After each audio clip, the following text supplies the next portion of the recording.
नमस्कार. आखाड पार्टीचं नियोजन करत असाल तर मेन्यू लिस्टमध्ये नाही का या पदार्थाचंही नाव तुम्ही आजपासून ॲड करून ठेवा आणि रेसिपी सेव्ह करून ठेवा. तर त्याच्यासाठी सुकट घेतली आहे, आधी स्वच्छ करून घेतली आणि 2-3 पाण्याने धुवून घेतली आहे. त्याच्यानंतर मिक्सरच्या भांड्यात हिरव्या मिरच्या आणि थोडं जास्त लसूण घालायचं आहे, जिरं घालायचं, देठासहित कोथिंबीर घालायची, मीठ घालायचं आणि वाटण बनवून घ्यायचं. त्याच्यानंतर धुवून घेतलेले सुकट एका बाउलमध्ये घ्यायचे. त्यात वाटलेली मिरची, हळद, चिकन मसाला, बारीक चिरलेला भरपूर असा कांदा घालायचा, बारीक कोथिंबीर घालायची चिरून आणि चवीपुरतं मीठ घालायचं, 2 चमचे तांदूळ पीठ घालायचं आहे आणि गरजेनुसार बेसन पीठ घालायचं आणि आधी कोरडंच हे पीठ मिक्स करून घ्यायचं. नंतर थोडं थोडं पाणी घालून भज्याच्या पिठाप्रमाणे आपल्याला हे पीठ तयार करून घ्यायचं आहे. शेवटी त्याच्यामध्ये 1 ते 2 चमचे लिंबाचा रसही घालू शकता किंवा कोकम आगळसुद्धा इथे वापरू शकता.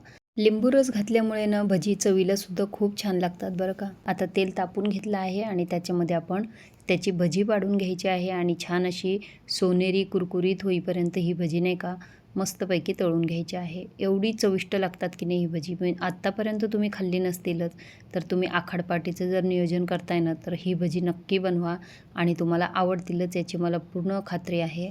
फक्त तळत असताना नाही का खूप मोठ्या गॅसवर तळायची नाही, मीडियम गॅसवर जर तुम्ही तळली ना अगदी आपली खेकडा भजी जशी असतात ना कुरकुरीत अशी मस्त ही भजी तयार होतात आणि बनवायला सुद्धा फारसा वेळ लागत नाही. अगदी 5-10 मिनटात ही भजी तयार होतात. म्हणजे तुम्हाला चिकन शिजवायला याला जेवढा वेळ लागेल ना तेवढ्या वेळेत भजी खाऊन सुद्धा होतात.